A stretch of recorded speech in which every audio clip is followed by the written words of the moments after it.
నమస్తే, welcome to 69 TV news. నా పేరు జయంతి రాణి. బులెటిన్స్లో ముందుగా హెడ్లైన్స్ చూద్దాం.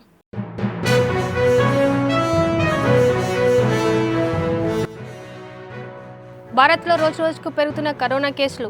బెంగళూరులో ఒకరు, మహారాష్ట్రలో మరొకరు మృతి.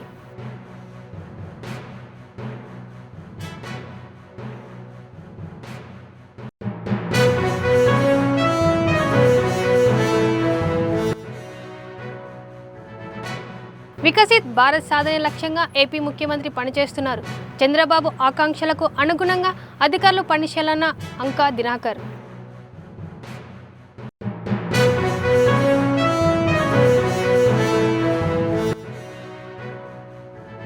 ప్రజలకిచ్చిన హామీలు ఎప్పటి నుంచి ఇస్తారో ఏపీ సీఎం చెప్పాలి. సంవత్సరం కాలంలో కూటమి ప్రభుత్వం విఫలమైందన్న ఎమ్మెల్సీ బొత్స.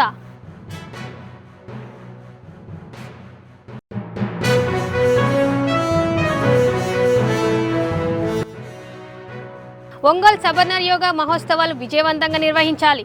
ప్రజల్లో విస్తృత అవగాహన కల్పించాలన్న జిల్లా కలెక్టర్ తమీం అన్సారియా.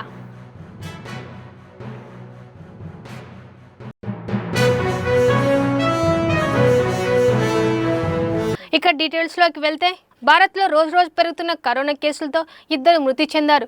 ఢిల్లీ, మహారాష్ట్ర, కర్ణాటక, కేరళలో అత్యధిక కేసులు నమోదు కాగా తమిళనాడు, తెలుగు రాష్ట్రాల్లోనూ కేసులు నమోదవుతున్నాయి. కేరళలో 273 కరోనా యాక్టివ్ కేసులు, తమిళనాడులో 66, మహారాష్ట్రలో 56, ఢిల్లీలో 23, కర్ణాటకలో 36 యాక్టివ్ కేసులు నమోదయ్యాయి అయినట్లు అధికారులు తెలిపారు. మహారాష్ట్ర థానేలో కోవిడ్-21 ఏళ్ల యువకుడు మృతి చెందగా బెంగళూరులో కరోనాతో 84 ఏళ్ల వృద్ధుడు మృతి చెందాడు.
ప్రధాని నరేంద్ర మోదీ సంకల్పం మేరకు వికసిత్ భారత్ సాధనే లక్ష్యంగా సీఎం చంద్రబాబు పనిచేస్తున్నట్లు 20 సూత్రాల కార్యక్రమం చైర్మన్ లంక దినాకర్ అన్నారు. అనకాపల్లి కలెక్టరేట్లో ఆయన మాట్లాడుతూ, రాష్ట్రంలో 15% వృద్ధి, సౌరాంధ్ర సాధనకు కృషి చేస్తున్న చంద్రబాబు ఆకాంక్షలకు అనుగుణంగా అధికారులు పనిచేయాలని దిశానిర్దేశం చేయమన్నారు. ఉపాధి హామీ, జల్ జీవన్, అమృత పథకాలపై చర్చించినట్లు లంక దినాకర్ తెలిపారు. ఇక్కడ నిర్వహించడం జరిగింది. అధికారులు చాలా స్పష్టంగా మేము అడిగినటువంటి సమాచారాన్ని వారు ఇవ్వటము, వారికి కూడా దిశ నిర్దేశించడం జరిగింది. ప్రధానమంత్రి నరేంద్ర మోడీ గారు కోరుకున్నటువంటి విధంగా వారి సంకల్పం మేరకు వికసిత భారత్గా భారతదేశాన్ని రూపొందించడానికి ముఖ్యమంత్రి చంద్రబాబు నాయుడు గారు దేశంలోనే రాష్ట్రాన్ని అగ్రగామి రాష్ట్రంగా 15% వృద్ధితోటి స్వర్ణాంధ్ర సాధనకు ఏదైతే కృషి చేస్తా ఉన్నారో వారి యొక్క ఆకాంక్షకి సంబంధించినటువంటి అంశం మీద, అలాగే జల్ జీవన్ మిషన్ కి సంబంధించినటువంటి అంశాల మీద, అమృత్ స్కీమ్ కింద పట్టణాల్లో నీటి వనరులకు సంబంధించినటువంటి అంశాల మీద, అదేవిధంగా గ్రామీణ సడక్ యోజన మీద, పిఎం ఆవాస్ యోజన మీద, కిట్కో గృహాల మీద, లక్పతి దీదీలకి, డ్రోన్ దీదీలకి సంబంధించినటువంటి అంశాల మీద, గరీబ్ కళ్యాణ అన్న యోజన, అలాగే ఫసల్ బీమా యోజన, ఫెర్టిలైజర్ సబ్సిడీకి సంబంధించినటువంటి అంశాల్లో సబ్సిడీలు ఏ విధంగా కేంద్ర ప్రభుత్వం నుంచి వస్తున్నాయి అంశాలతో పాటు పిఎం సూర్యఘర్, పిఎం కుసుమ్ సంబంధించినటువంటి అంశాల మీద సమీక్ష జరిగింది. ఈరోజు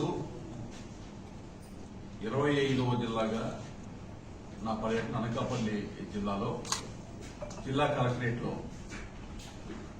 జిల్లా కలెక్టర్ విజయకృష్ణన్ గారి యొక్క సమన్వయంతో పెద్దలు శాసనసభ స్పీకర్ అయ్యన్న పాత్రుడు గారి యొక్క సమక్షంలో, అలాగే మా మిత్రుడు, అదేవిధంగా urban finance corporation chairman Pila Govind Satyanarayana garu, Malla Surendra గారు, అలాగే వెలమ కార్పొరేషన్ డైరెక్టర్ గా ఉన్న ఈల శ్రీరామూర్తి గారు, వీరందరితో పాటు కలిసి ఈ యొక్క సమీక్ష సమావేశాన్ని కేంద్ర ప్రాయోజిత పథకాలు, ప్రాజెక్టులు, రాష్ట్ర ప్రభుత్వ పథకాలు, ప్రాజెక్టుల మీద ఇక్కడ రూపొందించడానికి ముఖ్యమంత్రి చంద్రబాబు నాయుడు గారు దేశంలోనే రాష్ట్రాన్ని అగ్రగామి రాష్ట్రంగా 15% వృద్ధితోటి స్వర్ణాంధ్ర సాధనకు ఏదైతే కృషి చేస్తా ఉన్నారో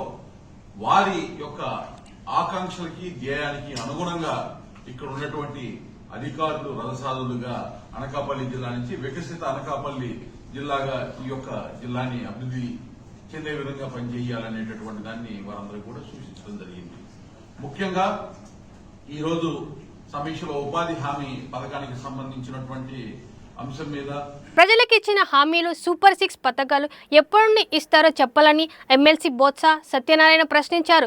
విజయనగరంలో ఆయన మాట్లాడుతూ 3 రోజుల క్రితం మా పార్టీ అధ్యక్షుడు జగన్మోహన్ రెడ్డి రాష్ట్రంలో ఉన్న పరిస్థితులను, పథక అమలు తీరును, ప్రభుత్వం ఇచ్చిన హామీలు అమలు చేయకుండా ఎలా మోసం చేస్తారో వివరించారని తెలిపారు. ప్రభుత్వం ఏర్పడి సంవత్సరం పూర్తయినప్పటికీ ఇచ్చిన హామీలు అమలు చేయాలని బొత్స విమర్శించారు.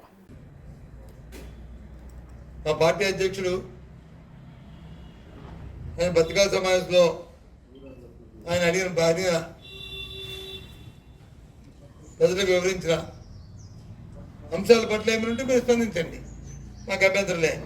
కానీ అవి వదిలేసి ఇష్టారాజ్యంగా భాష చూస్తే నాకు వచనాలతో ఒక మాజీ ముఖ్యమంత్రి అనే ఆలోచన లేకుండా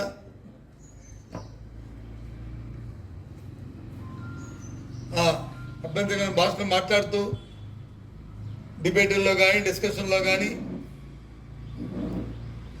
నాయకులుగా ఉంటున్న నాయకులు కానీ మాట్లాడుతున్న మాటలు ఇవి ఆక్షేపణీయం. వాటిని తీవ్రంగా ఖండిస్తున్నాం.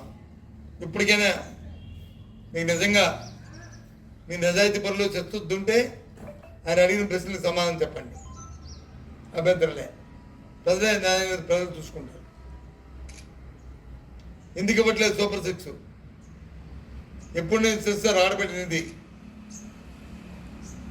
ఎప్పటి నుంచి ఇస్తారు అమ్మఒడి, తల్లికి వందనం? ఎప్పటి నుంచి ఇస్తారు మహిళలకు ఉచిత బస్సు? ఆ బస్సు ఎక్కడి నుంచి ఇస్తారు? ఎక్కడి నుంచి ఎక్కడికి వెళ్తారు? ఏదో ఆగస్టు 15 స్వాతంత్రం వచ్చినట్టుగా ఆగస్టు 15 డేట్ అనౌన్స్ చేశారు.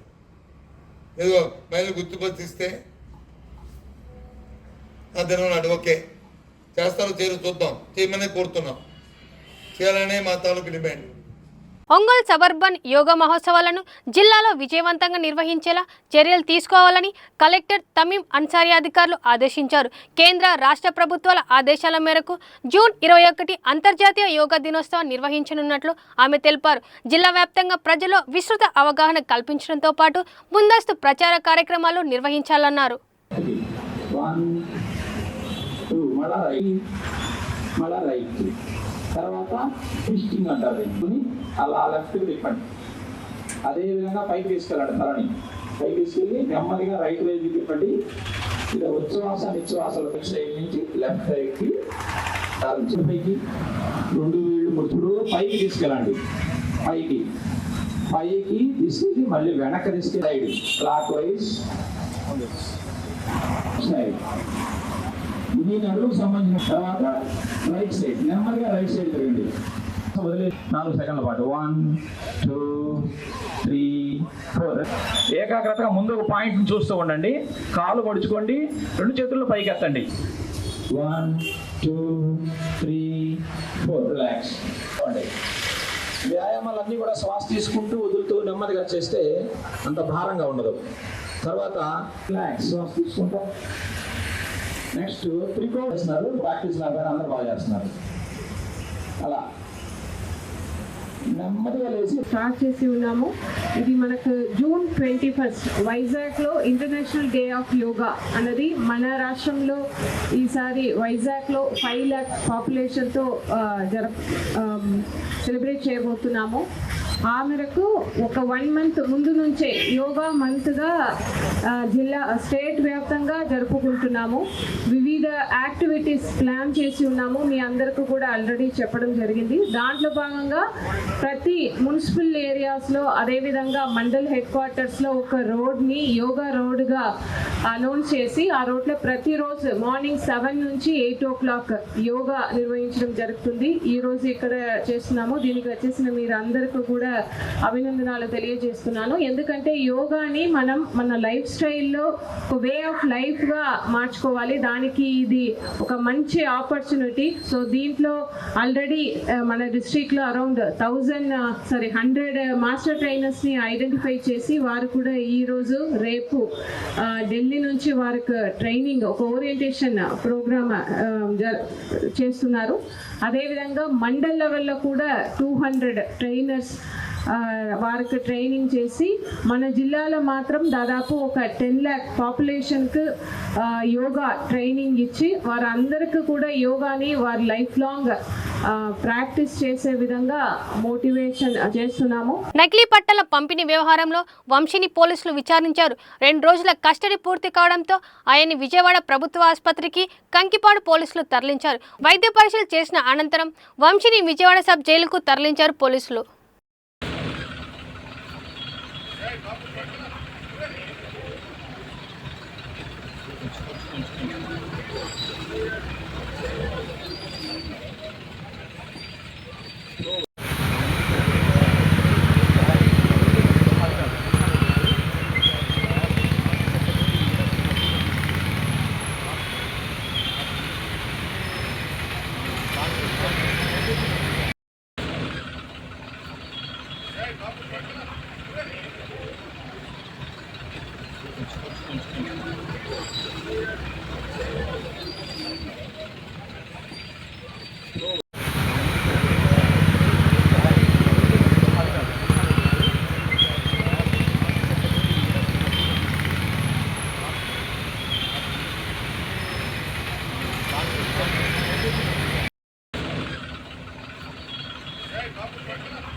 మాజీ మంత్రి కాకాని గోవర్ధన్ రెడ్డిని ప్రభుత్వం అక్రమంగా అరెస్టు చేసి ఇబ్బంది పెడుతున్నారని మాజీ మంత్రి అనిల్ కుమార్ యాదవ్ ఆరోపించారు.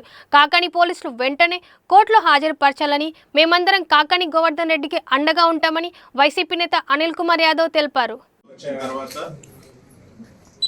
స్వతంత్రం వచ్చిన తర్వాత ఎన్నడూ లేని విధంగా ఈ రాష్ట్రంలో అరెస్టులు చూస్తూ ఉన్నాం. మాజీ మంత్రులు కానీ, శాసనసభ్యులు కానీ, కార్యకర్తలను కానీ, చిన్న వాళ్ళని కానీ ఏ విధంగా హింసిస్తూ ఉన్నారు, ఏ విధంగా కూడా అరెస్టులు చేస్తూ ఉన్నారు. ఈ రాష్ట్రంలో పరంపర అంతా కూడా చూస్తూ ఉన్నాం. ఈ రాష్ట్ర ప్రజలు అందరూ కూడా చూస్తూ ఉన్నారు. ఎందుకంటే అభివృద్ధి లేకుండా, సంక్షేమం అనేది లేకుండా కేవలం దాన్ని కప్పుపుచ్చేదానికి, దాన్ని సైడ్ లైన్ చేసేదానికి ఈ రాష్ట్రంలో ఏమేమి జరుగుతున్నాయో అందరూ కూడా చూస్తూ ఉన్నారు. అందులో భాగంగానే మన జిల్లాలో కూడా మాజీ మంత్రివర్యులు వైఎస్ఆర్ కాంగ్రెస్ పార్టీ అధ్యక్షులు కాకాని గోవర్ధన్ రెడ్డి గారి మీద 2 నెలల క్రితం కేసు కట్టడం, ప్రతి ఒక్క పౌరుడికి కూడా దాన్ని ఖచ్చితంగా కోర్టులో ఛాలెంజ్ చేసే రైట్ ఉంటుంది. అది అందులో భాగంగానే ఏదైతే జిల్లా అధ్యక్షుల వారు కానీ కోర్టుని ఆశ్రయించడం జరిగింది. ముందస్తు బెయిల్ కోసం కూడా ఆశ్రయించడం జరిగింది. అందులో భాగంగా కోర్టు సెలవులు రావటం, కొద్దిగా హైకోర్టులో కూడా కొంచెం పెండింగ్ ఉండటం, అందులో భాగంగానే ఈరోజు మీ మీడియా ముఖంగా అందరి వేళ గోవర్ధన్ రెడ్డి గారిని అరెస్ట్ చేశారని చెప్పి కూడా చూసి వింటా ఉన్నాం. అదే కొంత అధికారులు కూడా ప్రెస్ కూడా కొంత పోలీస్ అధికారులతో మాట్లాడితే కూడా అరెస్ట్ చేశామని చెప్పి చెప్పడం కూడా జరుగుతుంది. ఈరోజు ఒకటి అడుగుతా ఉన్నాం, సరే రైట్, అరెస్ట్ చేసిన తర్వాత తప్పకుండా ఏ విధంగా కొట్లాడాలి, ఏ విధంగా జ్యుడిషియల్లో ఫైట్ చేయాలనేది మాత్రం తప్పకుండా చేస్తాం. తప్పకుండా వైఎస్ఆర్ కాంగ్రెస్ పార్టీ పక్షాన అందరం కూడా జిల్లాలో ఉన్న నాయకత్వం కేసు ఉందా, ఏదో తొందరగా దాన్ని ఇమీడియట్ గా చెప్పాల్సిన బాధ్యత కూడా ఇక్కడున్న పోలీస్ యంత్రాంగం అంతా మీద కూడా ఉందని చెప్పి అందరం కూడా ఉంటూ ఒకటైతే చెప్తా ఉన్నాం, ఇట్లా కేసులు పెట్టి వైఎస్ఆర్ కాంగ్రెస్ పార్టీ క్యాడర్ని కానీ నాయకులు కానీ ఎవరు కూడా మనోధైర్యం తగ్గించలేరు. మేము అందరం కూడా కలిసిగానే ఉంటాం. అందరం కూడా మా అందరి కలిసికట్టుగా సపోర్ట్ కోరడానికి ఎప్పుడు ఉంటాం. తప్పకుండా కోర్టులో తప్పకుండా అన్ని రకాలు కూడా ఫైట్ చేస్తామని చెప్తున్నాం. లేదా అన్అఫీషియల్ గా చెప్పిన ఇన్ఫర్మేషన్ ఇక్కడికి వచ్చిందని మాకున్న ఇన్ఫర్మేషన్ తప్ప. కానీ అట్లాంటిది కొన్ని టీవీ ఛానల్స్ కానీ కొన్ని సోషల్ మీడియాలో కానీ ఇక్కడ అసభ్యకరంగా పోస్టులు పెట్టడం కానీ మీడియాలో పెట్టడం కానీ మంచిది కాదు. తప్పకుండా వాళ్ళు నిజంగా మీరు ఏదైతే కేసు పెట్టామో మీరు తీసుకొచ్చితే ఎప్పుడు తీసుకొచ్చారు, లేదా ఎప్పుడు ప్రొడ్యూస్ చేస్తారు, ఏంటా అన్నది ఖచ్చితంగా ఒక బులెటిన్ రిలీజ్ చేయాల్సిన బాధ్యత మీ అందరి మీద ఉంది. ఎందుకంటే మాకున్న ఇన్ఫర్మేషన్ మీరు అరెస్ట్ చేస్తున్నారు అని, అరెస్ట్ చేసి డీటీసీ తీసుకొచ్చారు అన్నది మా అందరికీ కూడా ఇన్ఫర్మేషన్ ఉంది కాబట్టి ఖచ్చితంగా దాన్ని చెప్పాల్సింది ఇదిగా మేము కోరుతా ఉన్నాం. తప్పకుండా రైట్, మీరు అరెస్ట్ చేశారు, తప్పకుండా దానికి సంబంధించి మేము అందరం కూడా లీగల్ యాక్షన్ లీగల్గా దాన్ని ఖచ్చితంగా కూడా ఫైట్ చేస్తాం. తప్పకుండా ఒకటైతే గుర్తుపెట్టుకొని అందరూ కూడా చెప్తా ఉన్నాం, కేసుల వల్ల లేదా పార్టీని డిమోరల్ చేస్తాము అంటే మాత్రం ఏదేమీ కాదు, ఇంకా కూడా రాటు తేలి. ఖమ్మం నగరంలో నారీ శక్తికి వందనం పేరుతో మహిళా సింధూర్ యాత్ర ర్యాలీ చేపట్టారు. ఈ కార్యక్రమానికి ముఖ్య అతిథిగా బీజేపీ మహిళా మోర్చా రాష్ట్ర అధ్యక్షురాలు శిల్పారెడ్డి హాజరయ్యారు. మహిళా సింధూర్ ర్యాలీకి పెద్ద ఎత్తున హాజరైన మహిళలు రామాలయం నుండి టీటీడీ వరకు ర్యాలీ కొనసాగించారు. ఎటువంటి అవాంఛనీయ ఘటనలు జరగకుండా పోలీసుల చర్యలు చేపట్టారు. ర్యాలీలో బీజేపీ జిల్లా అధ్యక్షుడు నెల్లూరు కోటేశ్వరరావు, బీజేపీ రాష్ట్ర నాయకులు దేవకి వాసుదేవలరావు పాల్గొన్నారు.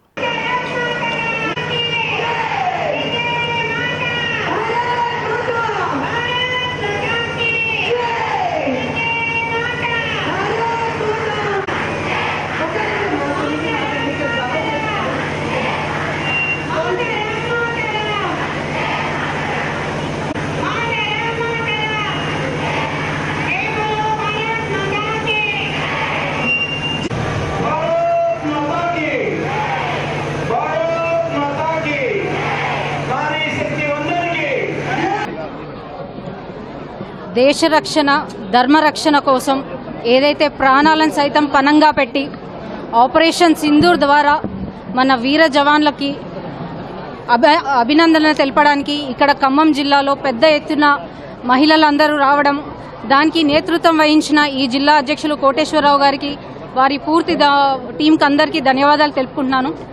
ఉగ్రవాది దాడుల్లో మీ మాంగళ్యం తీసేస్తున్నాము, పోయి మీ మోదీకి చెప్పుకోమన్నారు. మోదీకి చెప్తే మోదీ ఉగ్రవాదాలన్నీ ఏరిపారేసి వారికి అండగా నిలిచారు. ఏదైతే మహిళల సింధూరాన్ని వాళ్ళు తుడిచారో, అదే మహిళల ఎవరికైతే తుడిచారో ఆపరేషన్ సింధూర్ పేరుతో మొట్టమొదటిసారిగా చరిత్రలోనే ఇద్దరు మహిళల్ని, సోఫియా కురేషి, యోమికా సింగ్ గారిని ముందు పెట్టి నారీ శక్తి చేయగలుగుతారు. ఏదైతే మహిళల సింధూరం మీరు తుడిచారో అదే మహిళలు మిమ్మల్ని తుడిచేస్తారని ఒక సంకేతం నారీ శక్తి ద్వారా ప్రధానమంత్రి నరేంద్ర మోడీ గారు భారతదేశానికి అందించారు. పాకిస్తాన్ని అప్పుడు యూపీఏ కాంగ్రెస్ చెప్తే ఇప్పుడు మేక్ ఇన్ ఇండియా ద్వారా సైనికులని విజయం వైపు నడిపించింది మన నరేంద్ర మోడీ గారు. ఆనాడు కూడా సర్జికల్ స్ట్రైక్ చేస్తే ఆధారాలు చూపించమన్నారు. ఈనాడు మళ్ళీ ఎన్ని విమాన యుద్ధాలు కోల్పోయామో లెక్క చెప్పమని కాంగ్రెస్ నాయకులు చెప్తున్నారు. 50 సంవత్సరాలలో వాళ్ళు చేయలేని కేవలం 10 రోజుల్లో పాకిస్తానీ మోకాల మీద నిల్చోబెట్టిన ఘనత మన సైనిక వర్గాన్ని, మన భారతదేశాన్ని. అలాంటి యుద్ధం చేసిన వాళ్ళని చాలా తక్కువ చూస్తున్నారు ఈ కాంగ్రెస్ నాయకులు. ఆఫ్ఘనిస్తాన్ పాకిస్తాన్ వాళ్ళని వెనక్కి పంపిస్తుంటే మన రాష్ట్రంలో మాత్రం రేవంత్ రెడ్డి గారు రోహింగ్లను పక్కన పెట్టుకొని ఓటు బ్యాంకు కోసం వాళ్ళని పెంచి పోషిస్తున్నారు. ఇదే కాంగ్రెస్ ప్రభుత్వం 10 నెలల క్రితం 10 ఏళ్ల పరిపాలనలో 14 చోట్ల ఉగ్రదాడులు జరిగినాయి. 700 మంది భారతీయులు చనిపోయారు. అలాగే ఎంతో మంది గాయాలు పాలైనప్పటికీ పాకిస్తాన్ వాళ్ళపైన చర్యలు తీసుకోకనే వాళ్ళకి సపోర్ట్ చేస్తున్నారు. రాహుల్ గాంధీ 1971లో కూడా మన యుద్ధం పాకిస్తాన్తో జరిగినప్పుడు ఎంతో మంది ప్రాణాలు కోల్పోతే సింధు జలాలను వాళ్ళకు అప్పేయడం జరిగింది. కానీ మన ఆపరేషన్ సింధూర్ ద్వారా సింధు జలాలను వెనక్కి తిరిగి మనం సాధించుకున్నాం. దేశమంతటా మన ఖ్యాతిని పెంచుతుంటే మనం మాత్రం వేరే వాళ్ళని ఎంకరేజ్ చేయడంలో సరిపోయింది. దేశంలో ఉగ్రవాదాన్ని తీసేయడం కాదు, ఇక్కడున్న దేశద్రోహాలు పంపించడం మన ప్రథమ కర్తవ్యం. సో ఇక్కడ పెద్ద ఎత్తున తరలి వచ్చి తిరంగా ర్యాలీకి తరలి వచ్చిన మహిళలందరికీ కూడా పేరు పేరున ధన్యవాదాలు. అలాగే ఖమ్మంలో భారతీయులందరూ ఒకటి, హిందువులందరూ ఒకటి అని మరోసారి చాటి చెప్పిన వీరందరికీ ధన్యవాదాలు. యాదాద్రి భువనగిరి జిల్లా చౌటుప్పల్లో నాసిరకం పన్నుల నిర్లక్ష్యానికి సజీవ సాక్ష్యంగా నిలుస్తున్నాయి. పెట్రోల్ బంక్లో డీజిల్ కోసం వెళ్లిన లారీ రోడ్డు కుంగి పల్టీలు కొట్టిన ఘటన నాణ్యతలేమి పనులను తేటతెల్లం చేస్తుంది. జాతీయ రహదారి విస్తరణలో భాగంగా నిర్మించిన డ్రైనేజ్ బ్రిడ్జిలపై నుండి లారీ వెళ్తుండగా ఒక్కసారిగా కుంగిపోయింది. నాసిరకం పన్నుల వల్ల వాహనాలు పల్టీ కొట్టడం ఇది మొదటిసారేమి కాదంటున్నారు స్థానికులు.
బులెటిన్స్ ముగించే ముందు హెడ్లైన్స్ మరోసారి.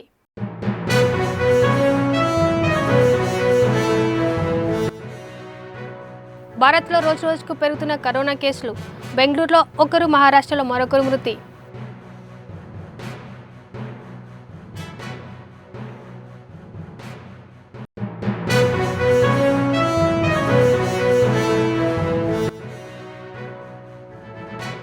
వికసిత్ భారత్ సాధన లక్ష్యంగా ఏపీ ముఖ్యమంత్రి పనిచేస్తున్నారు.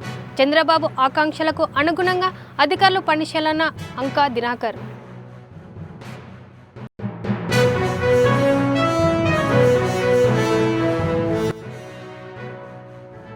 ప్రజలకిచ్చిన హామీలు ఎప్పటి నుంచి ఇస్తారో ఏపీ సీఎం చెప్పాలి. సంవత్సరం కాలంలో కూటమి ప్రభుత్వం విఫలమైందన్న ఎమ్మెల్సీ బొత్స.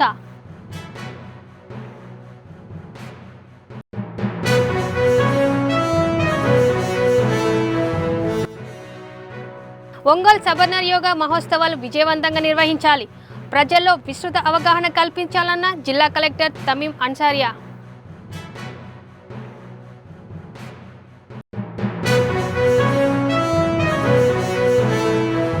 ఇవి బులెటిన్ విశేషాలు. మరిన్ని అప్డేట్ కోసం చూస్తూనే ఉండండి 69 టీవీ న్యూస్.